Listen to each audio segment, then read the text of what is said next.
Have you ever wondered what goes on behind the table at a dance competition? Exactly what are the judges looking for anyway? This is Making the Impact, a dance competition podcast. Each week, we'll cover a different topic related to the world of competitive dance from the perspective of the judges behind the table.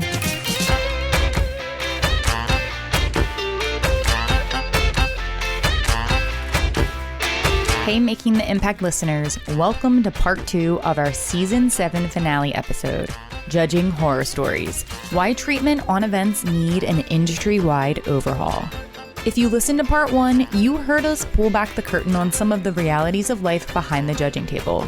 From long hours and challenging work conditions, our guests and IDA judges Robb Gibbs and Brittni Johnson shared some honest and eye-opening perspectives. But there is so much more to this conversation. Part 2 will be continuing the convo with even more stories, opinions, and anonymous submissions from judges across the country. Some of these experiences may surprise you. Some may validate things you've suspected for years, and some may spark important conversations about the future of our industry. Whether you're a dancer, parent, studio owner, competition director, or fellow judge, this episode offers a rare glimpse into the side of the competition world that audiences rarely get to see. Making the Impact Season 7 wrapped on May 28th. But don't worry, we are hard at work planning the launch of Season 8 for Thursday, September 3rd, 2026. While you wait for Season 8, we hope you enjoy Part 2 of Judging Horror Stories. Let's jump on in. I want to read a few more other horror stories or people who have chimed in. This was from a non-IDA affiliated judge. They said, we were given McDonald's for meals. We had 15-hour days. We were going out of order left and right, sitting there waiting. We were sitting all weekend on metal folding chairs, and I even had to provide my own water for the weekend, and I only made $200 a day. Your own water? I have heard multiple judges that wouldn't give you water. Wow. Because it'll make you pee. I wasn't told why other than that we just didn't bring it. But I was at a competition that's been around, I think, for 100 years that everybody knows. And I showed up to judge for them. We were at a convention center and I said, hey, can I have a water to get started on my Friday night? And they were like, oh, we don't have any water, but the convention sells water. You can go out and get a water. They were $5.25 a bottle. Oh my God. So if I'm working a 36-hour weekend, I don't know how many bottles of water that is. It's not 2. So and I had to pay for it. Mm-hmm. And I was booked for 3 weekends for that competition. And after my first weekend, I sent an email and I said, I'm so sorry, you can remove me from the other 2. Mm-hmm. I can't pay. Sorry, the tax write-off that I would get for putting that on my taxes is not enough. Right. I can't pay for my own water to talk on the mic for 36 hours a week. Or 36 hours a weekend. I have another one that's similar, and I want to just say it really fast, is again, another non-IDA judge who reached out. The pay was so low and was based on how many entries you judged, not days worked. For example, I traveled on a Friday, judged half a day on Saturday, then took the first flight out Sunday morning. 3 days were invested, but I was paid for half a day. You received no financial assistance in getting yourself to and from the airport. Some weekends were such low pay that I was out of pocket after I paid for my Ubers to the airport. And on top of that, the meals provided at one venue was a concession voucher of $12, which was enough for me to buy popcorn and a water. Ooh. What? Truly, when you hear something like that, what is going on? What is going on? Any industry can hear that and say, whoa, this is completely unacceptable. I mean, a baseball team, a soccer match, anybody who would be coming in to be a professional person in any sort of team entity like this, it's that's not appropriate for anybody.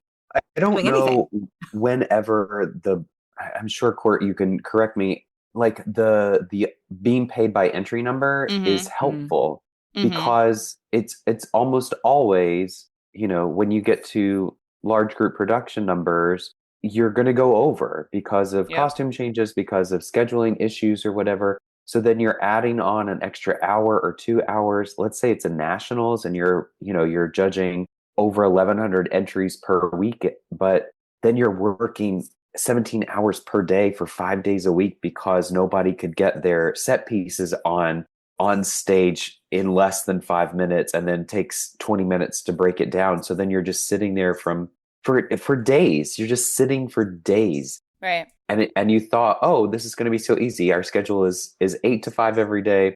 It's this many numbers. I'm going to get paid this much.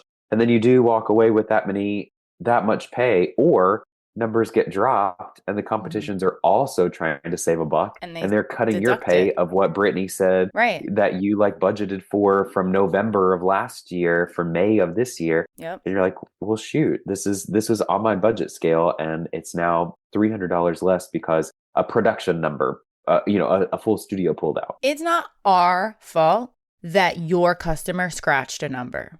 I And still showed up. I'm sure they still get their money. I'm sure that Exactly, they're protected. That studio probably then has like a credit for next season. They're still making sure they're coming back in the bank. Yeah, but we lost a few dollars of our entry pay because someone scratched, and you're really like, you're not gonna be nice enough to honor what you quoted the weekend at. Like, to me, that's just so penny pinching. I mean, come on, we have given you our whole weekend, and we are gonna again take all of these hits at post weekend of getting bashed left and right, and you can't even pay me $5 extra dollars. If y'all think it's not everywhere, it's everywhere. I avoid Facebook on Mondays for this time of year for that specific reason, and it's hard to look at. I got a really nice message the other day from a teacher whose dances I judged, and she sent me this lovely message thanking me for my feedback, and like, I'm a judge who introduces myself by name on my critique because like, you need to know who I am. I'm not some rando judge number 4. Person. Like, yeah. I am Lesley Mealor and I'm from New York and I'm judging your kids. Like, look me up, like I want to stand behind what I do. Right. And that's why I really enjoyed this piece of feedback that I got from somebody, because she was willing to take the time to thank me. And I really wanted to make a post actually this week saying like, listen, I know we're all guilty of this. Like, you go on Facebook or on Google to write a rant about why your service was bad somewhere. Yeah. A lot of people don't go on and write their good experience, but I would love to encourage studio owners out there and teachers. If you got a good critique from somebody, please either reach out to them directly, reach out to the competition and tell them, or post it publicly, because we don't hear that. A lot of judges, I'm sure, show up every weekend, do their job, and go home and never, ever, ever hear thank you, or I loved what you said, or that was really helpful to me. You have to sit and believe in yourself. And like, for some of us who have done this for a really long time, like, and I'm not in a studio regularly, so I second guess myself constantly. Like, God, was that good? Was that enough? Right. And I can't hear Robb next to me or Brittni next to me. I got earplugs in. I'm not listening to what you're saying. So I'm over here looking at Robb and he's talking a mile a minute. I'm like, oh my God, are they going to think his critiques are really, really good and mine are crap? Like, I'm always hoping that I'm doing the best job I can. And when somebody finally says, I appreciate what you gave me, that was helpful, load off of my shoulders. So like, yes, there's bad stuff out there, and like, there are bad judges out there who don't do anything probably because they're tired and hungry. Yep. Maybe it's not their fault. Maybe it is. But like, for those of us who really, really want to do a good job, it feels really nice to hear that you've done a good job. We're putting a lot of time and energy in. Go, Robb. I mean, it's 2026 and people are obsessed with social media. I mean, I get messages all the time, even if I'm not judging, if I'm there teaching a masterclass, or even this season I've also been like backstage manager. I get tons of messages every week, which I'm so appreciative of. But in my experience, talking to competition directors previously, like, if a studio has a good weekend, the studio director or owner will email the company and say, this was nice, or this was great, or they'll say it at the meet and greet, or if there's like an exit, at the end of the competition, studio directors, I know it's like super popular now to just like go up and be like, thank you for everything, this is wonderful. Or if you don't hear from them, then the competition directors are probably fearful that they weren't happy. Right. I mean, like, talking about like Lesley, you're just like always sitting in fear that you're like, oh shoot, did I say this wrong to this child? Like, I don't want to stunt their growth. I don't want to stifle their artistry, but like, this is dangerous, or like, this is wildly inappropriate, or I mean, the costume issue. I know that this is not the podcast, but like, the costume issue is beyond my understanding of my comfortability level as a male identifying dance competition judge over the last several years. Like, I am bewildered incessantly of the fact that these people are showing up and allowing these children to dress like this. And then it's like, well, then, then somebody's going to come back and be like, why are you looking at my kid like that? Oh, right. And I'm like, well, no, that's what I'm getting paid to do. And also, this is my job. This is my job. And it's also my opinion. You're literally paying for my opinion. Right. It's a very educated opinion. I went to school for this. Right. And I've been inside of a dance competition weekend for, 100 years. 100 years. Literally at this point. Now, I have another response that I can kind of goes along with that about what the judges can and can't say and what is being allowed on the back end. And here's a submission, anonymous submission.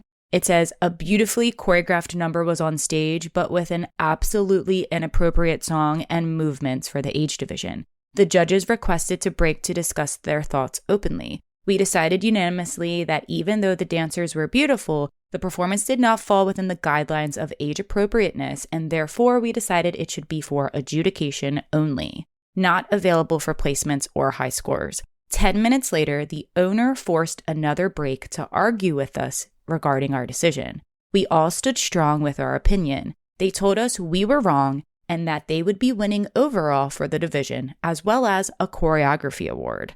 Their staff prepared everything accordingly. I walked away from working for that competition after that. Clearly, my opinion, education, and intuition, along with the other two judges, did not matter. We have paid thousands and thousands of dollars to have the education level that we have. We take class at Steps, BDC, around the country. A lot of us went to school. Brittni has an insane resume.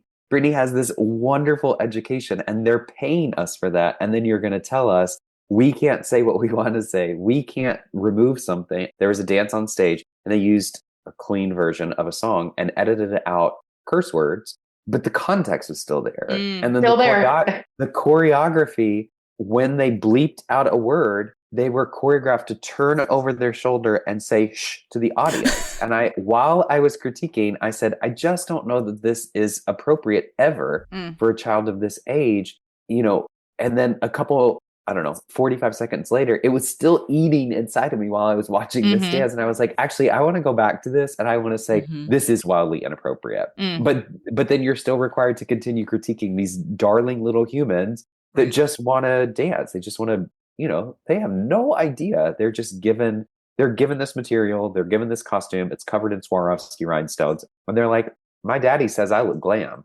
Great. Okay, great.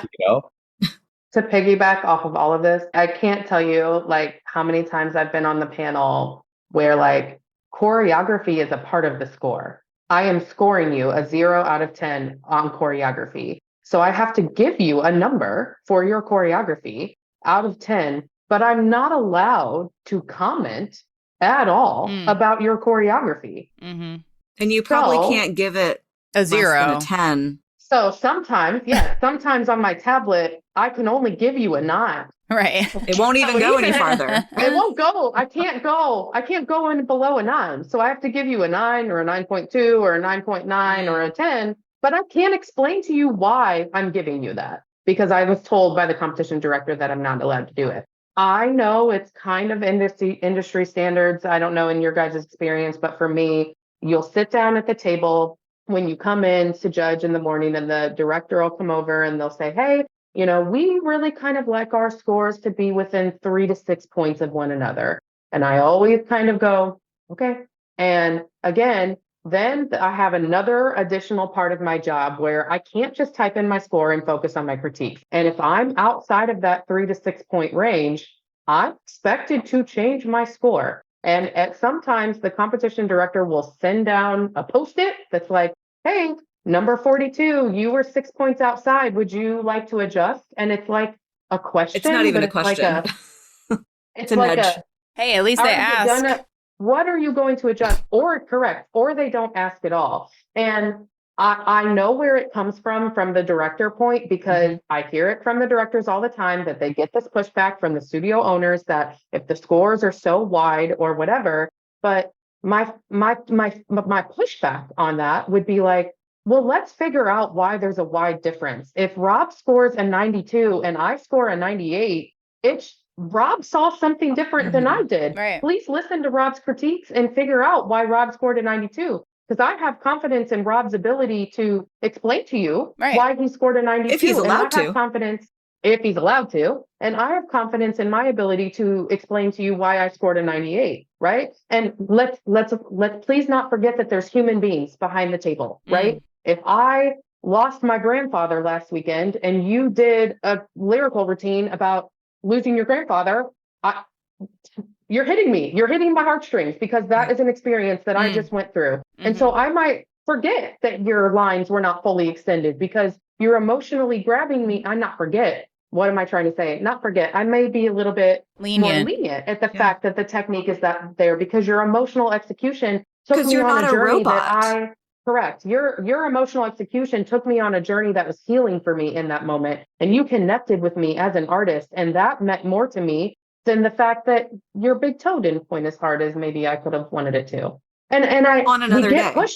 And we get pushback about that all the time. And the first thing I want to say to the director is, I promise you my critiques are explaining my score. I promise you that they are. I didn't make that score up out of nowhere, unless I have to give you a 9 out of 10 on choreography, because I'm not allowed to give you a 4 because your choreography was inappropriate or whatever else. But sorry, Robb, I know you're ready to chime in and help me. But I think, like, why wouldn't you want to have a conversation about it? Why wouldn't the director want to have a conversation and be like, Robb, why did you give this a 92? Brittni, why are you so different from Robb? Like, why couldn't we have an educated conversation? I always think about it as like, these are our opinions. Dance is a performance art, is an art form. It's subjective. Courtney is never going to like everything that I like, and that's okay.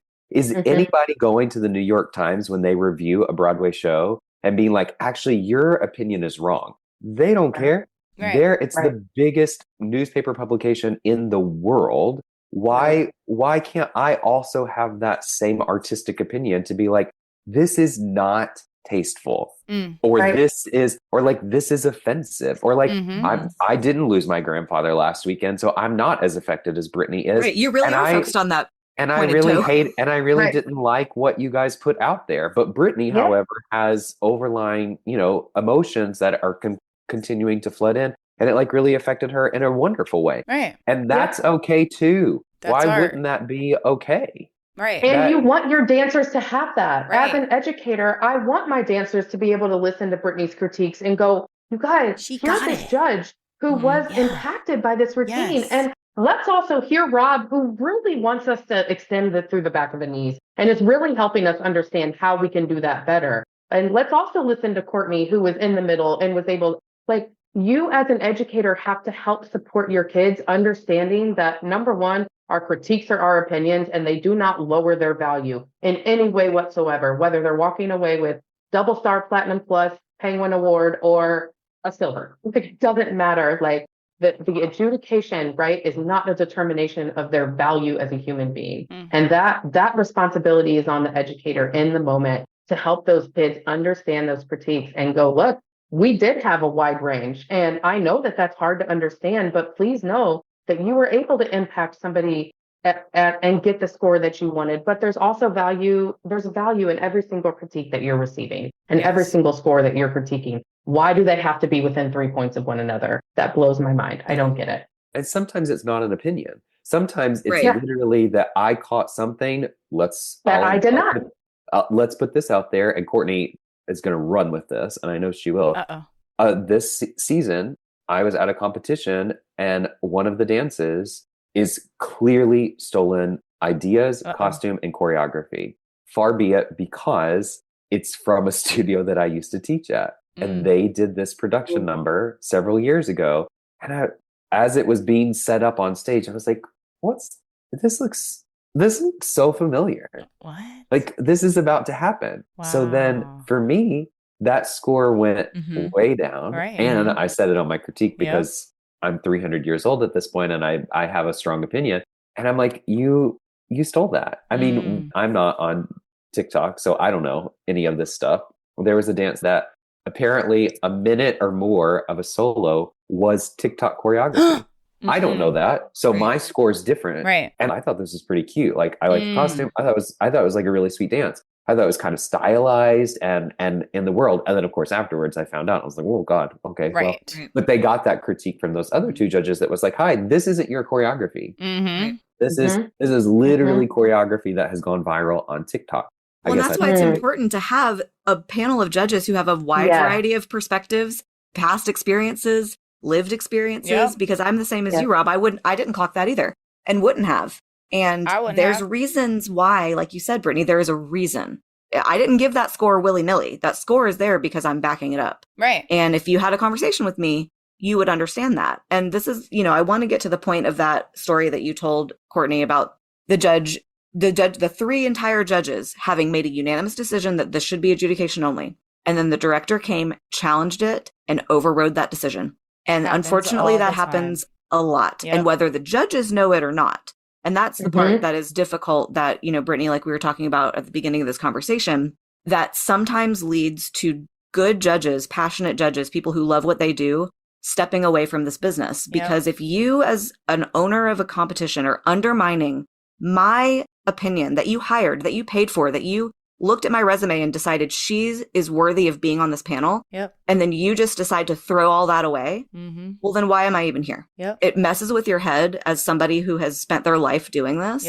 And I want to keep doing this job, and many of us want to keep doing this job, but the entities that are creating circumstances that make it really, really hard to still want to do this job. And that is one of them, where either I know you've changed my score, I know you've overridden my decision, or I'm living my life, doing my job, and unbeknownst to me, you have changed my score or overridden my decision. And my name's still on it. And my name is still on it. Exactly. So like whenever someone is getting the award that they love or they don't love, whether we agree with that or not, my name is still on that. Right. Go so look me up. You're going home on all those things. And that's hard. Sorry, Rob.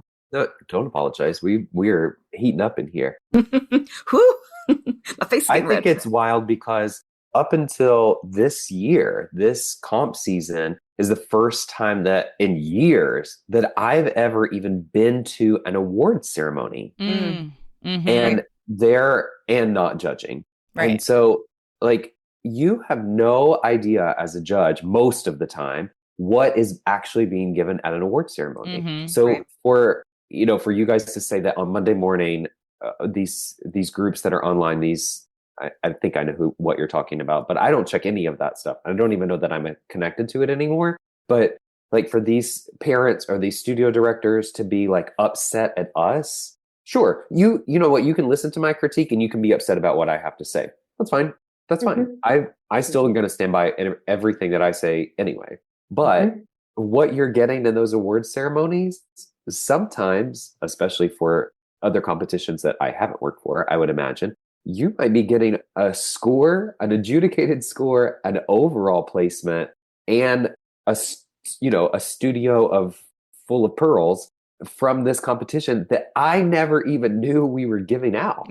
And yet, just like Court said, we're still getting blamed for it. I didn't know that. Again, clearly I should be on social media more, but like that's crazy to me that you're blaming me for all of this. And I didn't even know that we gave out this award. There was a competition, a non-IDA affiliated competition that when I got home on one weekend, was watching, it was like a big competition. It was really, really talented studios and dancers. And I was like, I kind of want to see how this all hashed out. So watched the live stream and they were giving out awards with titles that I have never heard of before. I was like, this sounds like a psychology major class in college that I didn't attend. Like these are things that I've never even heard these words before. Wow. Where did these come from and who voted on them? Right. Because they're always going to say like, and the judges choose. I'm like, you're like, I did not. I didn't know that was the thing. Dancers, parents, teachers, studio owners, if you've been looking for a way to get real, detailed feedback on your routines from trusted professionals, you've got to check out our service, IDA's Online Judges Critiques. Our critiques are done by industry pros, judges who are pre-screened through Impact Dance adjudicators, many with over 10 years of experience on competition judging panels across the country. And the best part? You can actually request a genre-specific judge, so the feedback that you get is tailored exactly to your style of dance. You'll receive your critique within 5 business days guaranteed. Or if you're in a rush, IDA is the only service in the industry offering 24-hour rush delivery. And new to all my choreographers, we're so excited to introduce our choreography consult critiques. This version focuses completely on your choreography, not the dancer's performance. Your IDA judge will dive deep into your concept, transitions, costuming, style, formations, textures, musicality, and overall vision, giving you specific, actionable feedback to help your artistry grow as a choreographer. Critiques start at just $35, and trust me, they're worth every penny. Head to impactdanceadjudicators.com/online critiques or click the link in our show notes to submit your video today and see just why IDA continues to set the standard for professional feedback in the dance industry. We're truly making the impact. Prep for the upcoming competition season today with IDA's Online Judges Critiques.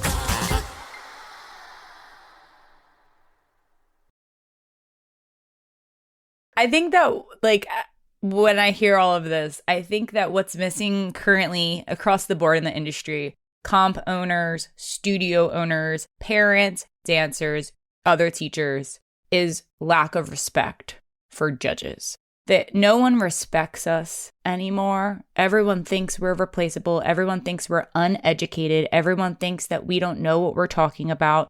And again, we've said this, are there judges that shouldn't be judging? Absolutely. But there's more to that.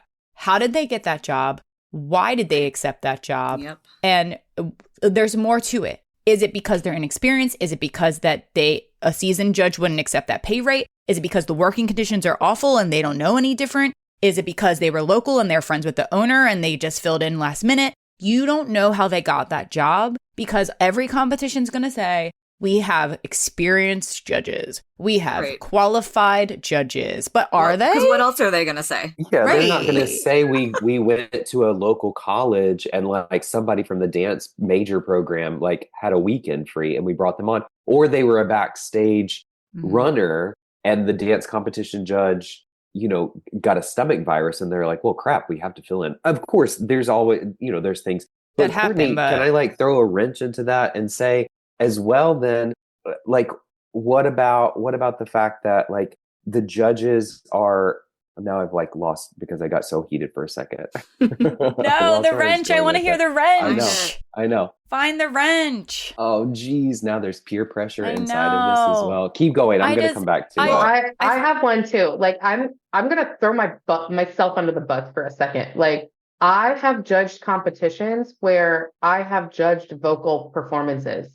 Yeah. And nobody, when I was hired, asked me if I had any sort of experience judging vocal. I don't. And you probably don't want me to judge it because I don't know how to help you through your vocal performance. I have zero expertise. I have zero experience in vocal training at all. And it's interesting that then all of a sudden I'm sitting at a competition weekend of 500 entries and here comes a vocal person on stage and I'm like, well, here we go. And I will be the judge that will say, hey, I just want you to know that this is not my area of expertise. So I'm going to judge you in what I have the ability to judge you. And you can take that or leave that. But just kind of like you said, they're going to tell you guys that we're all experienced and that they vet these judges and whatever. But it would have been really awesome for that competition to be like, there's an opportunity for you to judge vocal. Have you had any experience with that? And I can go yes or no. And I can tell you. But also, I feel on the flip side, just because there's 1, 2, 5 vocal entries doesn't mean that you should have to sacrifice an entire weekend of work that you've had booked on your schedule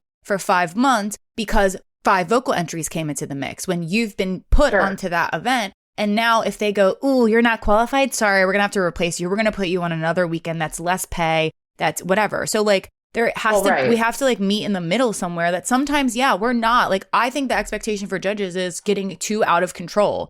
We're supposed to know everything. We're supposed to be watching TikTok. We're supposed to be studying every genre of dance and be experts in it.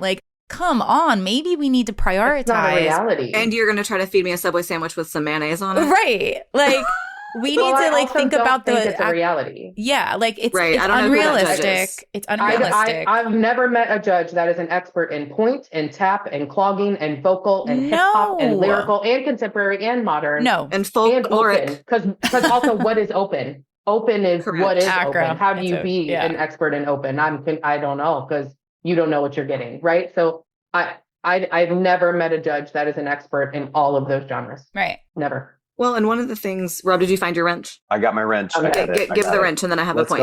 I'm going to go back to Courtney's story for just a second, because like you were saying about they can complain about what they got, but also they probably know that they can complain to these competitions and then get what they want. Yeah. Right. Yeah. So then at the end of the day, with the current status of the United States of America, you can just then say, well, I mean, everybody, we say this, and this is probably a moot point, but like everybody gets a pin or everybody gets a plaque or a trophy or something now. And I might be the unpopular opinion on that. And like, I like that you get something that you were there. Now you're not going to get an overall just because you showed up that day, but like you got on stage and you did something, and it was hopefully was probably like one of your best options of the weekend. Like you got on stage and you did your solo. Maybe you've got some some stage fright or some social anxiety, and you did that. And so like I kind of like that. It's not the popular opinion in what I've heard, but a lot of times, in society, you're just going to complain. Some studios are going to complain until they get what they want, until they get those kinds of things. So that's like another layer into the award ceremonies. It's like, well, I would imagine like dance competition directors are like, well, we have to give this studio something because this teacher's crazy and brought us $72,000 in a production number, and we can't get rid of them. So then they have to have this. Or they're going to rip us a new one on social if we don't. I feel for that circumstance. Like, I really do, because we live, and this is like, I've been saying this recently just because it's true, but it sounds like insane. We live under capitalism, guys. Like, we do. The businesses have to make money, and customers are asking for what they want. Customers are coming and making complaints and making suggestions and asking for things, but it's become so overblown that, everybody does get a pin. Everybody does get a trophy. We have to spread the love. We have to acknowledge everybody's existence and everybody's work. And like, I understand, because that's fair. I was not somebody who was going to get an overall. I appreciated my honorable mention badge, but I didn't expect to get anything else. And the problem now, I think, is that everybody expects more than just the pin. Perhaps when they do not necessarily deserve more than just the pin. The pin is not enough anymore. And that's where it's really a struggle to do what we do, because the expectations are raising and raising and raising and raising, but there's not the work behind it to support those expectations. There's not the support to support the expectations. Case in point, all of us having this conversation today. Like, I cannot possibly give you what you're asking me based on the pay you're offering me, the circumstances that you're putting me under. I can't be an expert in everything. So where does the onus fall? It falls on the directors to have to try to do their best to accommodate everybody's needs, including ours as the judges, including the studios that participate, including the parents. I would never want to own a competition. Like, forget about it. It's too much. And so that it blows my mind when I see every month, every week, new competition coming. Hey guys, I'm trying to start a new competition. What do you want? I'm like, stop asking the people, because there's plenty. There's plenty of things out there. Yeah. This is where my mental health hack comes in. And I think, like, I know that this is other topics on other episodes, but it goes back to what are we investing in? What is the point of competitive dance, right? Is the point of competitive dance for you be able to post on your child's social media account that they got an overall and they got this trophy and they got this banner and they got this Frisbee and they got whatever? Like, is that the point? Because if that's the point, I promise you don't have to invest in competition. You can go to Amazon.com and buy a trophy and buy a Frisbee and layer out in the front yard and take the pictures and do the things and rhinestone the costumes all by yourself. If the point is to go to competitions and get feedback from professionals about your performance, so you can take that feedback and enhance your dancer and enhance your performance and grow as an artist and grow as a technician and grow as a performer, then that's the point of competitive dance. And that's what you're investing in, right? And we have to bring ourselves back to the why. We have to bring ourselves back to why we do this. And that is the point of competitive dance. And Rob, you're so right. Like at the end of the day, those competitions need those big studios to come back. When they come back to their city next year, they want them to come back to their competition, because there's at least where I'm from in St. Louis, there's 6 competitions here every single weekend that people can choose from. So there are competitors, right? We are in a business where there are competitors, and they want them to come back. And so it's like, again, it takes me back to this fact that like if we're all going to competition for the goal of winning, because we can't all win first overall. It's not structured that way, right? So I'm constantly challenging educators. Well, what conversations are you having with your students in the classroom about what the goals for competition are? Are kind of, we're back to respect, Courtney, kind of what you're saying. Are you teaching your dancers to respect what the judges say, even if you don't like it? You have to like it. You don't have to like the fact that I said what I said about your technique or your performance, but there is a respect level, right? And are you mad at me because my score was a 92 and you think it should be a 96? So no matter what comes out of my mouth, it's already discredited?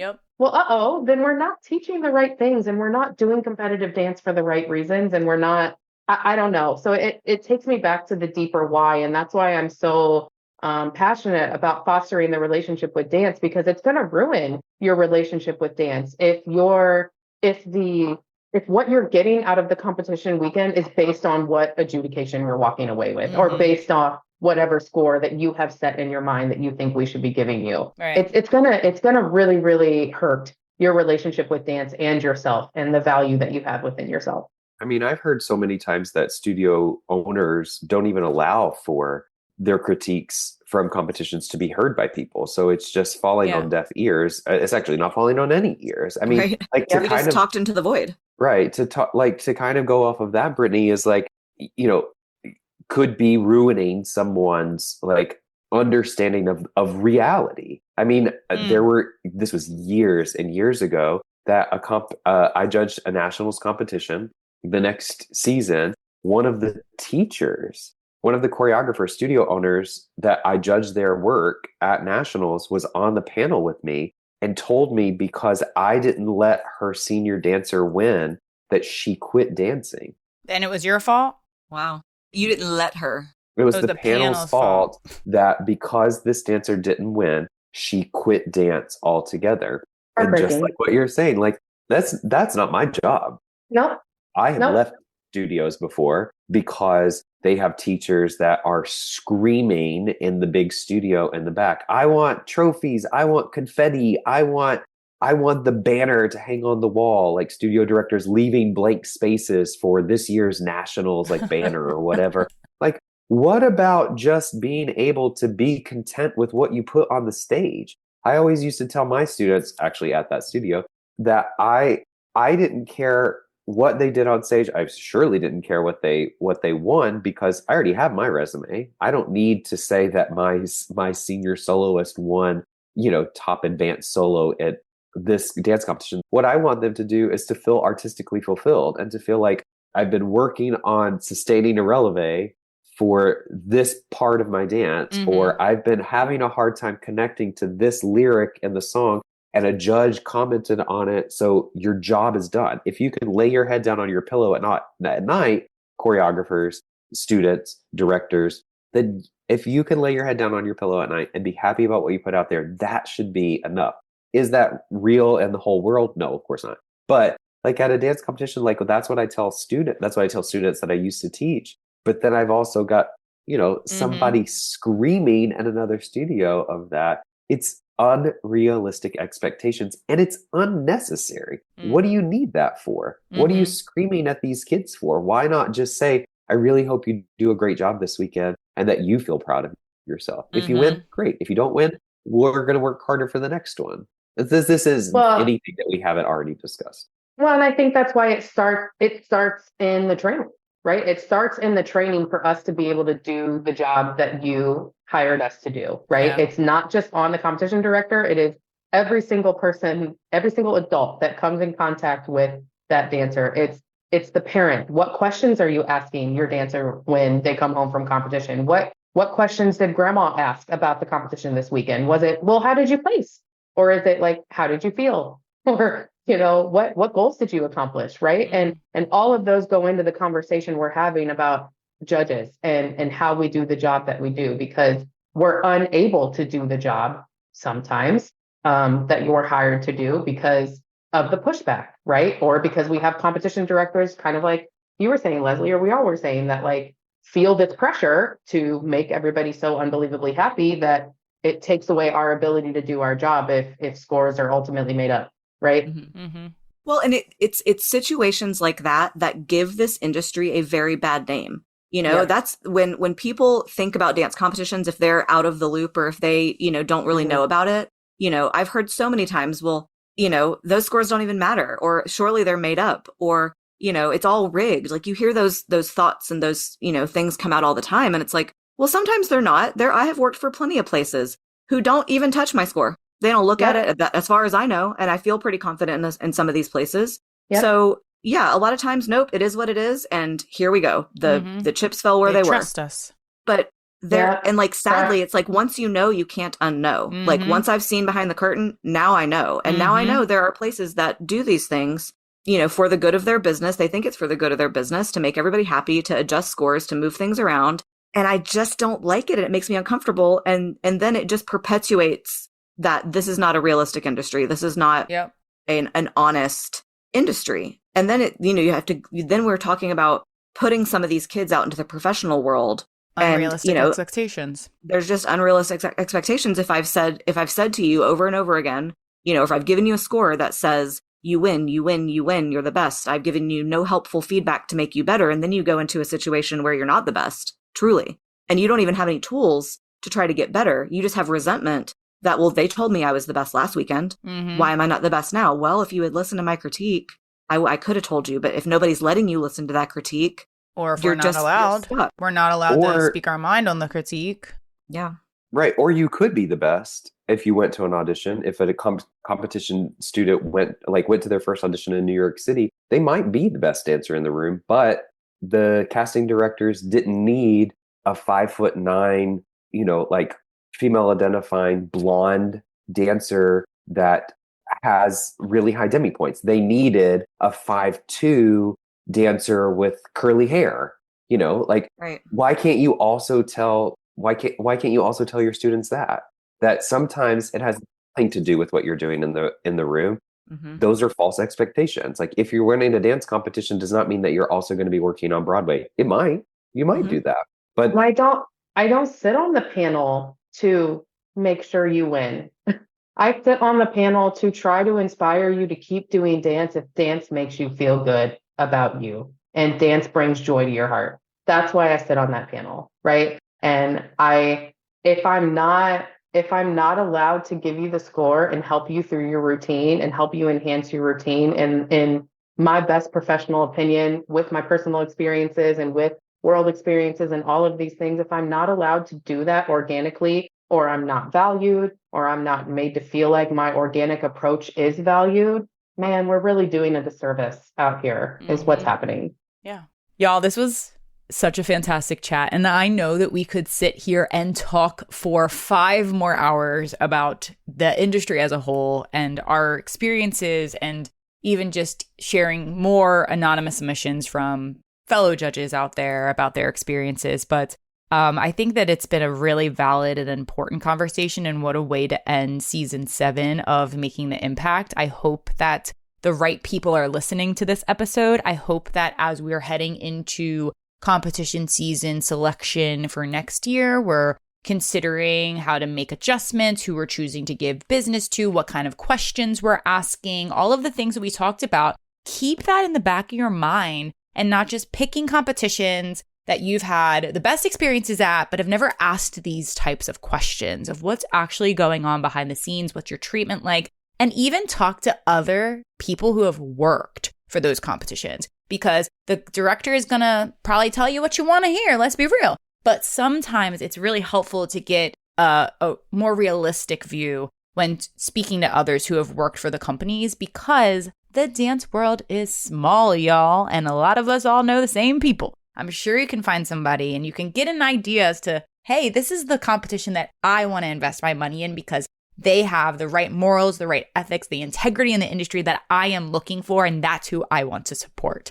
And you know you can find that at Impact Dance Adjudicators IDA affiliated competitions, because like I kicked off the conversation saying, our IDA affiliated competitions really do value the judges. They are investing in the quality of judges to have behind the table. You know they're pre-screened, they are background checked, and the judges want to sit in those chairs because of the treatment that they are receiving at IDA comps, also knowing that they have me as someone who will advocate for them, which I think is a really big game changer that so many judges who don't work with us don't have. They have to advocate for themselves and it becomes really uncomfortable. So I would love to share from Robb and Brittni, if you could both, since you're both IDA judges, or even Lesley too, if you want to chime in. Since you're both IDA, all three IDA judges, you've been on our roster for many, many years. We've been around now at IDA for over 10 years in the industry. I'd love for you to lead us out with some thoughts on Impact Dance Adjudicators, why it's necessary in our industry, why you enjoy being on the roster, and why it's helped us shift the industry a bit. Whatever you want to share with your experiences. It allows me to do my job, like in the simplest form.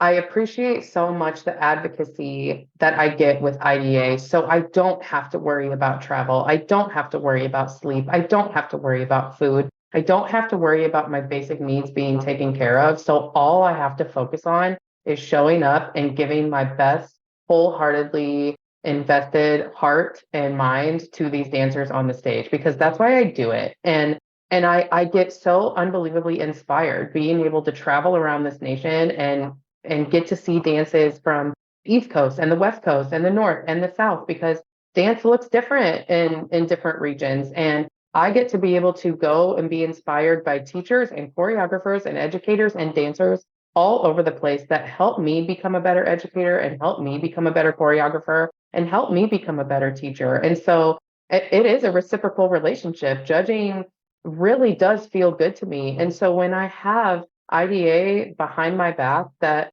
I know I don't have to worry about the treatment that I'm receiving, and I know that those basic needs are taken care of, it allows me to do what I do, what I want to do, right, with my whole heart. And it makes me feel good about participating in the competitive dance industry in this realm, right? Because when it's not happening in this realm and the things are happening, the horror stories are happening, like we've been talking about all podcasts, it makes me frustrated with the competitive dance world. And it makes me frustrated to sit on that panel. And it makes me frustrated with the dance community. And that's not the relationship that I want to have with dance. I am so protective of my relationship with dance at age 34.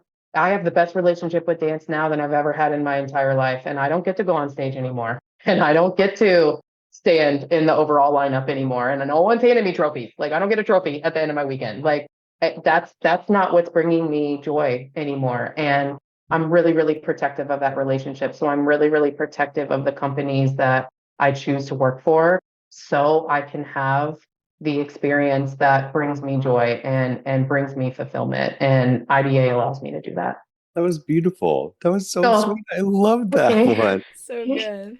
It's also so similar. I mean, I think because I love Courtney so much, and like you said in the very beginning of it, it's been in my life for so long, just this company itself, and not only the advocacy, but also like the trust to like continue to trust and know that I'm doing what I think I should be doing. And Courtney also believes in me to be able to do that is like kind of a wild whirlwind to step in. And so similarly to like to what Courtney was saying, was someone just had to believe in you when you were 22 years old.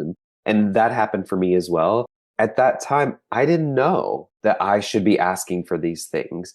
And along this line, Courtney has been able to understand and be like, we have to literally change the industry. We have to make an impact, but for everybody, for the judges, for competitions, for the students, for the directors of the studios that are bringing them in. I think it's just so insanely necessary. It almost feels as if like that's what we should be focusing in on for the weekends anyway. And innately, I think it is. And I think if you have a good dance competition judge, like the three of us, and Courtney still judging as well, besides being the queen of jazz in the United States of America and the world, is just to be able to be supported. I want to support your kids, and Courtney supports me for that as well, and supports me in my education level, and to be able to go out and do that. I mean, there have been things that have happened during competition weekends that we've called or texted Court and been like, hi, this is happening. It can't happen. And the next day we walk into the building and it's no longer happening. And to have someone that actually cares and is also engulfed in it because you still do it is so ridiculously necessary and doesn't exist except for, I mean, there are other people advocating. Let's be totally honest. There are wonderful competitions out there. And I'm sure some good competitions that aren't IDA affiliated, but to have this other person there that is that step between that says, don't worry about your travel. Oh, you want to make sure that your Ubers to the airport because you were required to fly out at 6 a.m. from LaGuardia and those surge prices are astronomical. But this other competition said that it was a specific price point that you could go up to. It doesn't happen anymore with us. This is literally the precedent. It is the highest echelon of what you should be expecting from a dance competition judge. Yeah.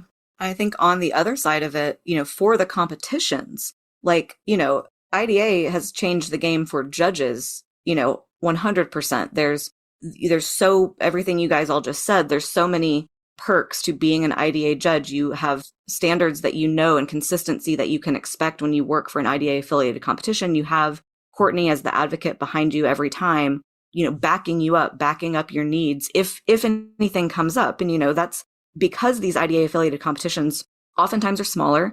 They have obviously very similar values to what Courtney and IDA have. So most of the time in an IDA world, it's just seamless. You know what to expect. It's consistent, happens every time. Everything's great. We go do our job and it's wonderful.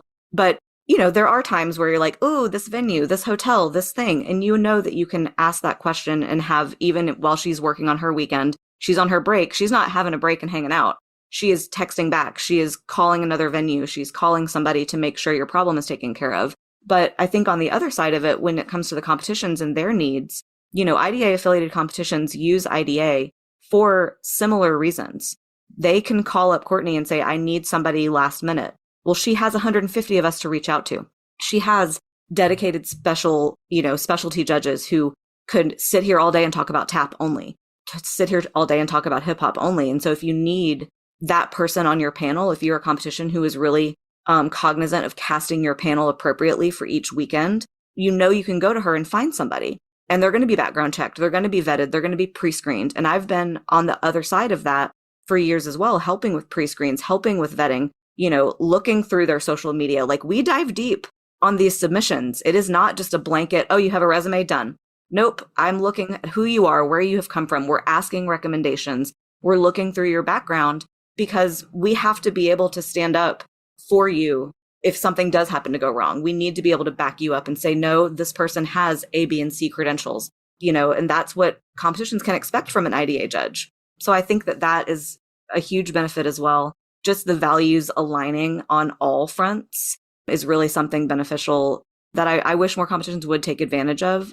And like you said, Rob, and I've worked for them, there are competitions out there that do all of those things independently of IDA. Yes. And they're few and far between, but I'm grateful to those places. I've worked for those places. And I only choose to do that because I feel that they have the same values. Maybe they just have their system down pat. They don't need to go to an outside source. Right. And to that, I say congratulations to you because I know how hard it is. And for those competitions that don't choose to use IDA, I've heard many reasons. And we can get into that at another time. But, all of that to say, I've been just like Rob, from day one on the IDA roster in the trenches, doing all this work with Courtney. And, Courtney does 99.999% of the work in all of it. You know, she has helpers, she has advocates, she has people who she can turn to, you know, to try to help and get second opinions. But Courtney Ortiz is a force, and IDA is a product of that. And, you know, things are only getting better. So long live IDA.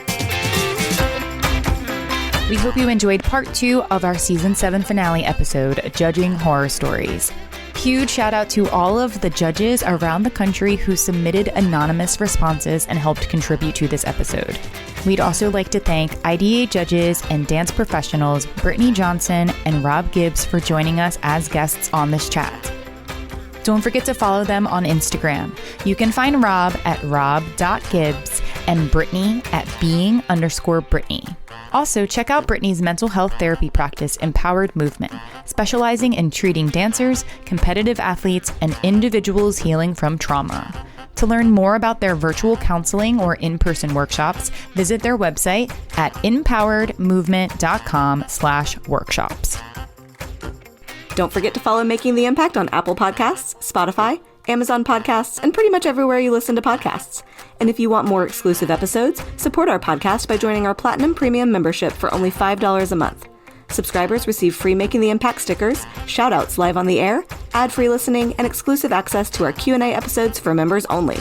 Join now at impactdanceadjudicators.com/platinum premium or click the link in our show notes.